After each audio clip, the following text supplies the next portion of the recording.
இது முன்னாடி எம்எல்ஏ ஆஃபீஸில் போனால் மதிப்பே இருக்காது. இப்போ நம்பி தைரியமாக வரும், இங்கே போனால் நம்மளுக்கு மரியாதை கிடைக்கும், நம்பிக்கையாக வேலை முடியுன்ற நம்பிக்கை இருக்குது. கிட்டத்தட்ட 1.5 வருஷமாக நாங்கள் மனு கொடுத்துருக்கோம். இது வரைக்கும் எந்த மனுவுக்கும் ஒரு ரெஸ்பான்ஸ் கூட கிடையாது.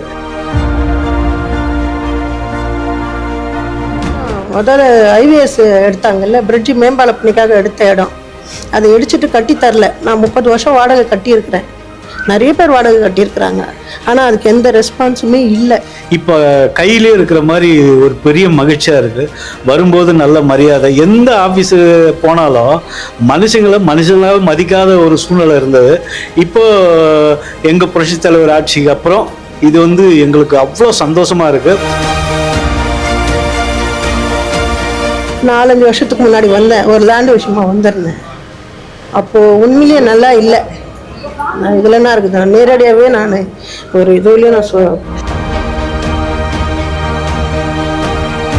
இப்போ இங்கே வந்திருக்கிறேன், கண்டிப்பாக தீர்வு கிடைக்குன்றதுக்காக வந்திருக்கிறேன். அந்த ராயபுரம் போயிட்டு அந்த ஆஃபீஸில் ஜோனில் போயிட்டு அவ்வளோ தூரம் நாங்கள் போய் கேட்போம். அது படிக்கட்டு கீழே இருக்கிறாரு, அவங்ககிட்ட போய் பேசுங்க. அதே தான் எங்கள் ஏரியாவுக்குள்ளே இப்படி ஒரு நிகழ்வு இருக்கிறத பார்க்கும்போது உண்மையிலேயே ஆச்சரியமாக இருக்குமா. இது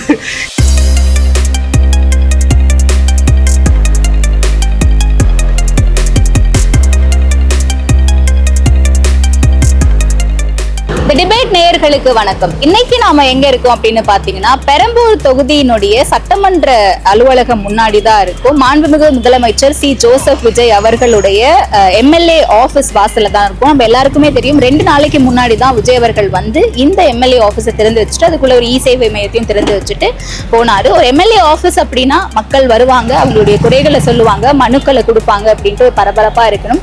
சோ முதலமைச்சருடைய இந்த எம்எல்ஏ அலுவலகம் பரபரப்பா இருக்கா? மக்கள் மனுக்களை கொடுக்குறாங்களா? உள்ள யாரு மனுக்களை வாங்குறாங்க அப்படிங்கறத நம்ம நேரடியா உள்ள போய் பார்த்து இந்த எம்எல்ஏ ஆபீஸ் டூர் பண்ண போறோம். வாங்க போறோம்.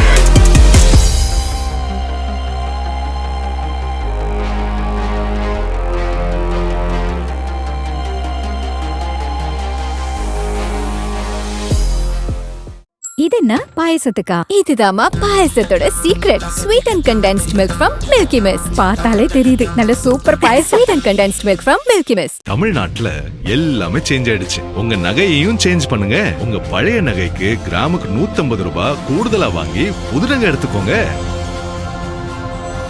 அதே கம்மி சேதாரம் தான் உங்க லலிதால மட்டும்தான்.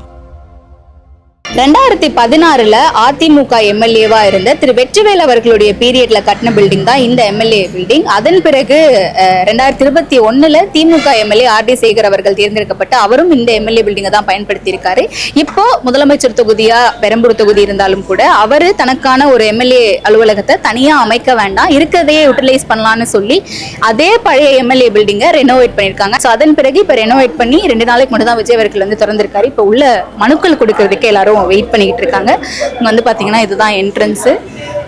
உள்ள கரெக்டா நுழையும் போதே நமக்கு அங்க தெரியுது பெரம்பூர் தொகுதி சட்டமன்ற உறுப்பினர் மாண்புமிகு சா ஜோசப் விஜய் அப்படின்னு சொல்லிட்டு. அதற்கு பக்கத்திலேயே பாத்தீங்கன்னா ரிசப்ஷன் வரவேற்பறை இருக்கு. ரிசப்ஷன்ல இங்க என்ன குறை இருக்கு அப்படிங்கறத மனுக்கள் எல்லாமே அங்கதான் கொடுக்குறாங்க. ஒருவேளை முதலமைச்சர் உள்ள இருக்காரு, ஏன்னா முதலமைச்சருக்கு நிறைய வேலை இருக்கும், அவர் இங்க இருக்காரு எம்எல்ஏ அலுவலகத்துல அப்படின்னா அங்க கூட நம்ம குறைகளை மனுக்களை மக்கள் கொடுத்துட்டு போவாங்க. இன்னைக்கு முதலமைச்சர் இல்ல அப்படிங்கறதுனால வரவேற்பறையில இருக்கவங்க கிட்ட கொடுத்துட்டு போறாங்க. ஸோ இதுக்குள்ளேயே பாத்தீங்கன்னா சேவை மையமும் இருக்கு. மக்கள் தங்களுக்கு தேவையான சில விஷயங்கள், கம்யூனிட்டி சர்டிபிகேட், பர்த் சர்டிபிகேட், இந்த மாதிரியான சில விஷயங்களை இங்க பூர்த்தி செய்துக்கலாம். தங்களுடைய குறைகள் நிறைகள் எல்லாத்தையும் சொல்லி தங்களுக்கு தேவையான விஷயங்கள் எல்லாமே.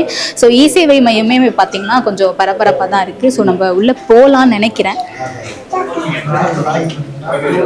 ஸோ இங்கேயுமே மக்கள் எல்லாருமே ரொம்ப ஆவலாக காத்துக்கிட்டு இருக்காங்க. அண்ட் வேலையுமே பரபரப்பாக போய்கிட்டு இருக்கு. யூஸ்வலாக ஒரு எம்எல்ஏ ஆஃபீஸ் அப்படின்னா பொதுவாக பரபரப்பாக இருக்கும். எம்எல்ஏ அங்கே இருப்பாங்களா இருக்க மாட்டாங்களா அப்படின்ற விஷயங்கள் எல்லாமே நம்ம நிறைய பார்த்துருப்போம். பட் இது ஆப்வியஸ்லி முதலமைச்சருடைய அலுவலகம் அப்படிங்கிறதுனால முதலமைச்சரால் இங்கே தினமும் வர முடியாது. அதை தாண்டி நிறைய வேலைகள் பணிகள் அவருக்கு இருக்கும். பட் அதெல்லாமே கடந்து இங்கே ஒருத்தர் இருந்து பொறுமையாக அந்த மனுக்களை உள்ளே வாங்கிட்டு இருக்காரு. நம்ம வந்த உடனே அவர்கிட்ட பேசணும். பட் அந்த ரூம் நமக்கு ஆக்சசபிள் இல்லை அப்படிங்கிறதுனால நம்ம அது உள்ளே போக போகலை. மற்றபடி இங்கெல்லாம் பார்க்கும்போது ஒரு மாதிரி மக்கள் எல்லாருமே வந்து தங்களுடைய மனுக்களை கொடுத்துட்டு போயிட்டு இருக்காங்க அப்படிங்கிறத பார்க்க முடியுது. மக்கள் யார்ட்டையாச்சும் போய் பேசுவாங்க. ஸோ மனு கொடுக்கறதுக்காக நம்ம கூட வந்திருக்காங்க இங்க. அண்ணா சொல்லுங்க அண்ணா, எப்போ இந்த அலுவலகம்? இப்பதான் 2 நாளுக்கு முன்னாடி தான் திறக்கப்பட்டுச்சு. இப்போ நீங்க வந்திருக்கீங்க, என்ன மனு கொடுக்க வந்திருக்கீங்க? இப்போ வாரிசுக்கு மனு கொடுக்க வந்திருக்கிறேன். இதுக்கு முன்னாடி எம்எல்ஏ ஆஃபீஸில் போனால் மதிப்பே இருக்காது. இப்போ நம்பி தைரியமாக வரும். இங்கே போனால் நம்மளுக்கு மரியாதை கிடைக்கும், நம்பிக்கை வேலை முடியுன்ற நம்பிக்கை இருக்குது. அதனால் தைரியமாக நம்பி வந்திருக்கோம். ஃபர்ஸ்ட் டைமாக வந்திருக்கோம். இதுக்கு முன்னாடி இந்த எம்எல்ஏ ஆஃபீஸ் இதே தானா இல்லை வேற இருந்துச்சா? எனக்கு தெரியல மேடம், இது பார்த்ததே இல்லை. இதான் ஃபர்ஸ்ட் டைம் வந்து பார்க்குறேன். இதுதான் ஒன்று. சரி, வந்தோடனே எப்படி ரிசீவ் பண்ணாங்க உங்களுக்கு? நல்ல மரியாதை தராங்க மேடம். கூப்பிட்டு என்ன விஷயம் ஃபஸ்ட்டு கேட்குறாங்க, அதுக்கப்புறம் பதில் சொல்லிட்டு உட்கார வைக்கிறாங்க. வெயிட் பண்ணிட்டு. அண்ணா வணக்கம்ண்ணே. வணக்கம்மா. நீங்க இந்த எம்எல்ஏ ஆஃபீஸ்க்கு இப்பதான் வரீங்களா இல்லை முன்னாடியே வந்திருக்கீங்க? இல்லைம்மா, இப்போ தான் வரோம். அதாவது எந்த ஒரு மனுவோ எது ஒன்று கொடுக்கறது வந்து எங்களை மாதிரி ஆளுங்களுக்கு வந்து எட்டாத கனியாக இருந்தது. இப்போ கையிலே இருக்கிற மாதிரி ஒரு பெரிய மகிழ்ச்சியாக இருக்குது. வரும்போது நல்ல மரியாதை. எந்த ஆஃபீஸு போனாலும் மனுஷங்களாக மதிக்காத ஒரு சூழ்நிலை இருந்தது. இப்போ எங்கள் புரட்சித் தலைவர் ஆட்சிக்கு அப்புறம் இது வந்து எங்களுக்கு அவ்வளோ சந்தோஷமாக இருக்குது. வர்றது உடனே கேட்குறாங்க, உடனே அதுக்கான நிவாரணத்தை பற்றி சொல்கிறாங்க. நாங்கள் வந்து ஒரு மதுராந்த செங்கல்பட்டுக்கிட்ட ஒரு மண் குவாரை பற்றி கிட்டத்தட்ட 1.5 வருஷமாக நாங்கள் மனு கொடுத்துருக்கோம். இது வரைக்கும் எந்த மனுவுக்கும் ஒரு ரெஸ்பான்ஸ் கூட கிடையாது. இப்போ கொடுத்துருக்கோம், உடனே எடுக்கிறாங்க, ஆஃபீஸில் பேசுகிறாங்க. பேசி நாங்கள் 15 நாள் டைம் கேட்டிருக்காங்க, ஓகேன்னு சொல்லிருக்கோம். இப்போவும் ஒரு மனுவாக தான் வந்திருக்கோம். எங்கள் ஏரியாவுக்குள்ளே இப்படி ஒரு நிகழ்வு இருக்கிறத பார்க்கும்போது உண்மையிலேயே ஆச்சரியமாக இருக்குமா. இதெல்லாம் இந்த காலத்தில் எங்கள் காலத்தில் நடக்குமா அப்படின்னா அது எங்கள் தளபதி ஆட்சியில் மட்டும்தான் நடக்குங்கிறது எங்களுக்கு ஒரு மனப்பூர்வமான நம்ப முடியாமல் ஒரு மிகப்பெரிய சந்தோஷமாக இருக்கும்மா. இதுக்கு முன்னே இந்த எம்எல்ஏ ஆஃபீஸுக்கு வந்தால் இதுக்கு தீர்வு கிடைக்கல.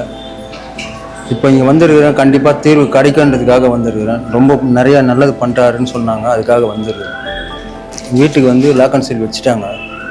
ஆதாரம் எனக்கு கொடுக்கல. சீல் வைக்கிறதுக்கும் ஒரு ப்ரூஃப் கொடுக்கல, வச்ச பிறகு எனக்கு எதாவது ப்ரூஃப் கொடுக்கல. சார்கிட்ட வந்தாக்கா பிரச்சனை முடியும்னு கண்டிப்பாக அப்படின்னு சொன்னாங்க. அதனால தான் அர்ஜென்ட்டாக நாங்கள் வந்திருக்கோம். இதுக்கு முன்னாடி எம்எல்ஏ ஆஃபீஸ் வந்திருக்கீங்களா? வந்திருக்கிறேன், ஆனால் நாங்கள் கேட்டு ஒன்றும் நடக்கலை.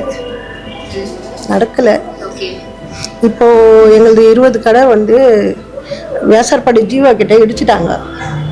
அந்த கடைக்கு வந்து 2 வருஷம் முதல்ல ஐவிஎஸ் எடுத்தாங்கல்ல, பிரிட்ஜு மேம்பால பணிக்காக எடுத்த இடம், அதை இடிச்சிட்டு கட்டி தரல. நான் 30 வருஷம் வாடகை கட்டியிருக்கிறேன். நிறைய பேர் வாடகை கட்டியிருக்கிறாங்க, ஆனால் அதுக்கு எந்த ரெஸ்பான்ஸுமே இல்லை. அதுக்காக தான் இப்போ சார்கிட்ட வந்தால் அது நடக்கும். வேறு மாற்றுக்கடை கூட கொடுக்கலாம். இவ்வளோ வருஷம் வாடகை கட்டவங்களுக்கு மாற்றுக்கடை கண்டிப்பாக கொடுக்கலாம். இவங்க வந்து இந்த போன ஆட்சியில் அதுக்கு எதுவுமே ஒரு இதுவே இல்லை. இப்போ இவர்கிட்ட வந்திருக்கிறோம். ஏன்னா நடக்கிறதுக்கு சான்ஸ் இருக்கு. நல்ல வரவேற்கிறாங்களா? ஒரு சிலர் எம்எல்ஏ ஆஃபீஸ் போனால் மதிக்க மாட்டாங்க அப்படின்னு சொல்லுவாங்க. இங்கே எப்படி? அப்போ ஒரு 4-5 வருஷத்துக்கு முன்னாடி வந்தேன், ஒரு லேண்டு விஷயமா வந்திருந்தேன். அப்போது உண்மையிலேயே நல்லா இல்லை. நான் இதில் என்ன இருக்குது, நான் நேரடியாகவே நான் ஒரு இதுலேயும் நான் இது பண்ணிட்டேன். ஆனால் வந்து இப்போ நடக்கும்னு நினைக்கிறோம். அவர் கட்டி கொடுப்பாரு ஏழைங்களுக்கு. ஏன்னா வந்து வறுமை கோட்டு கீழே இருக்கவங்களுக்கு ஒதுக்குன கிடையாது. அதனால் எல்லாம் 30 வருஷத்துக்கு மேலே இருந்தவங்களும் இருக்கிறாங்க, அங்கே வாடகை கட்டுறவங்களும் இருக்கிறாங்க. ஆனால் இவங்க இன்னைய வரையும் 2 வருஷமாக நாங்கள் எவ்வளோ அந்த ராயபுரம் போயிட்டு அந்த ஆஃபீஸில் ஜோனில் போயிட்டு அவ்வளோ தூரம் நாங்கள் போய் கேட்போம். அது படிக்கட்டு கீழே இருக்கிறாரு, அவர்கிட்ட போய் பேசுங்க. அதே தான் போய் கேட்டால் கூட சரியான பதிலே இருக்காது. ஆஃபீஸ்க்கு அத்தனை தூரம் நாங்கள் போய் கேட்போம்.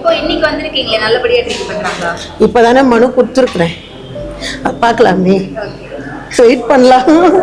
ஆஃபீஸ் ஓப்பன் பண்ணி 2 நாள் தான் ஆகுது. அதுக்குள்ளேயே இங்கே மக்கள் வந்து மனு கொடுக்கறத நம்மளால பார்க்க முடியுது. அண்ட் மக்கள்கிட்ட பேசும்போது கூட நல்லா வரவேற்கிறாங்க. இப்போதான் வந்து மனு கொடுத்துருக்கும், போக போக தான் தெரியும் அப்படின்னு சொல்றாங்க. அண்ட் இங்கே வர மக்கள் எல்லாருமே ஒரு நம்பிக்கையோட தான் வந்திருக்காங்க. இதுக்கு முன்னாடி நாங்கள் வந்திருக்கோம், ப்ராப்பராக எங்களை ட்ரீட் பண்ணது கிடையாது, இப்போ எங்களை ட்ரீட் பண்ணுறாங்க, வெயிட் பண்ணி பார்ப்போம் அப்படின்னு சொல்லிட்டு. ஸோ மக்களுடைய தேவைகள் மனுக்கள் எல்லாமே சரி செய்யப்படுமா, பூர்த்தி செய்யப்படுமா அப்படிங்கிறத பொறுத்து இருந்தான்னு பார்க்கணும். அதே மாதிரி இந்த ஆஃபீஸுடைய வெளியவும் எப்படி இருக்குன்னு பார்த்துடலாம் வாங்க.